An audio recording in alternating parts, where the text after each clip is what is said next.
Ito po ang pagkain ng aking anak na gulay. Ito yung kalabasa na ano pa siya.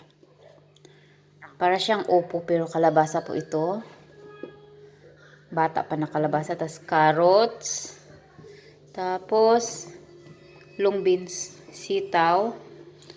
Tapos patatas. Kailangan maraming patatas.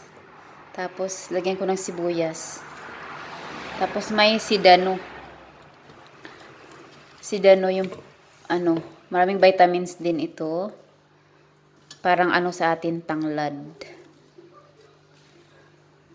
Ito yung zucchini. Yung kalabasa na mahahaba. Pakuluan ko lang siya. Pakuluan, lagyan ng asin. Kunting asin.